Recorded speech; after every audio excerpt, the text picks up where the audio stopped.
Assalamualaikum saudara, apa khabar semua? Diharap semua sihat walafiat serta diberkati Allah Subhanahu Wa Taala.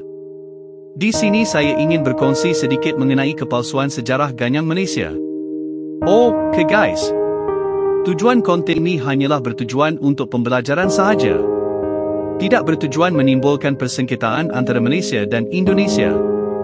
Apa yang akan direaksi adalah daripada channel yang mengungkapkan fakta sejarah yang sahih. Dengan gaya kepimpinan luar biasa, Tunku Abdul Rahman Putra Al-Haj telah memujuk Britain mempercepatkan kemerdekaan Persekutuan Tanah Melayu dengan titisan dakwat pena tanpa pertumpahan darah pada 31 Ogos 1957.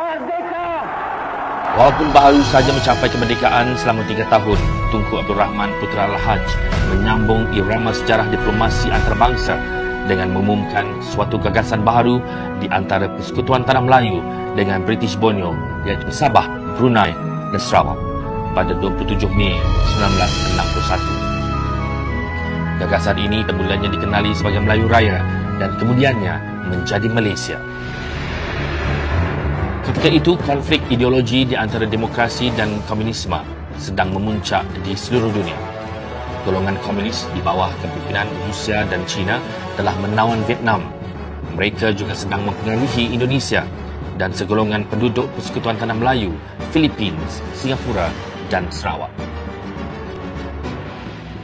Dalam tempoh 23 hari, Sir Harold Macmillan, Perdana Menteri Britain, telah menyatakan sokongannya dan memacu cadangan ini menjadi suatu pecutan proses integrasi politik.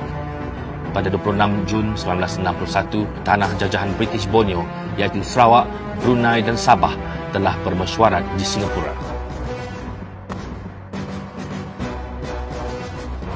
Memandangkan ancaman dari Communist Clandestine Organisation Sarawak yang dibantu oleh komunis dari China dan Indonesia semakin meruncing, maka jawatankuasa ini mendesak agar Persekutuan Malaysia ditumbuhkan dengan segera.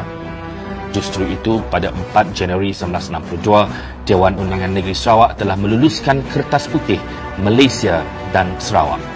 Selepas itu, Suruhanjaya Cobalt telah dibentuk pada 23 Januari 1962 untuk mengendalikan pungutan suara rakyat di Sarawak dan Sabah. Mereka telah mendengar dan menerima pandangan rakyat di 36 pusat walaupun dihalang oleh an-Nasir komunis di Kuching, Sibu dan Miri.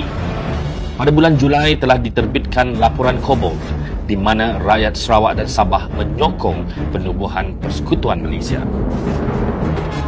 Justru itu, pada 1 Ogos 1962, Tunku Abdul Rahman dan Perdana Menteri Britain, Sir Harold Macmillan, telah mengumumkan bahawa pengisytiharan Malaysia akan disempurnakan pada 31 Ogos 1963. InsyaAllah, dengan izin Allah Subhanahu Wa Taala, pada 31 hari bulan Ogos 63 kelak, negara baru itu akan muncul sebagai sebuah negara yang merdeka dan berdaulat. Hidup Malaysia! Dewan Undangan Sarawak segera meluluskan usul pembentukan Persekutuan Malaysia.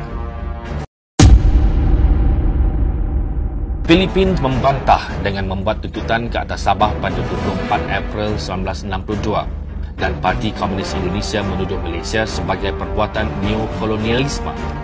Kami, pemimpin besar Revolusi Indonesia, dalam rangka politik konfrontasi terhadap proyek neokolonialis Malaysia yang nyata-nyata merupakan ancaman dan tantangan bagi Revolusi Indonesia, setelah berulang kali berikhtiar untuk menginsafkan pihak apa yang dinamakan Malaysia mencapai penyelesaian dengan musyawarah secara kekeluargaan Asia.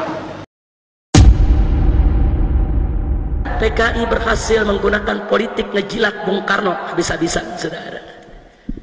Masyumi dibubarkan. Bahkan di tahun 1962, 2 orang tokoh PKI diangkat oleh Bung Karno sebagai Menteri Besar Penasehat Presiden. Akhirnya tahun 1963, di dalam rapat kabinet, 2 Menteri PKI mendesak Bung Karno untuk mengganyang Malaysia, untuk perang lawan Malaysia. Saudara, tentara menolak, NU menolak, Muhammadiyah menolak, Syarikat Islam menolak. Kenapa harus perang dengan Malaysia? Saudara serumpun, seagama, tapi PKI tetap ngotot. Pengaruh PKI sangat kuat, saudara. Kenapa PKI ngotot? Karena ada instruksi dari Uni Soviet bahwa Partai Komunis Malaysia lemah, mau dibubarkan oleh pemerintah Malaysia, maka itu Malaysia harus digoyang. Kalau Malaysia digoyang, Partai Komunis Malaysia tidak bubar, saudara. Askar Indonesia pula menceroboh dan menawan stesen polis terbeduk berdekatan sempadan dan Komunis Clandestine Organisation Sarawak mengeruhkan keadaan di Kuching dan Sibu dengan mengibarkan bendera Parti Komunis Cina. Keceriaan di Bandar Kuching menjadi suasana perang. Ratusan askar Persekutuan Tanah Melayu dan askar Commonwealth membanjiri bandar itu.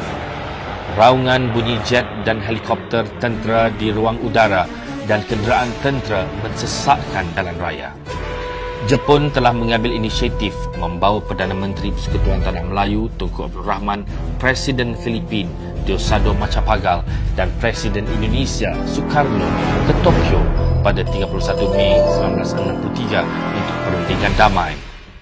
Tunku Abdul Rahman meneruskan diplomasinya dan mendesak Britain membebaskan Sarawak dan Sabah, di mana hasilnya ialah perjanjian Malaysia.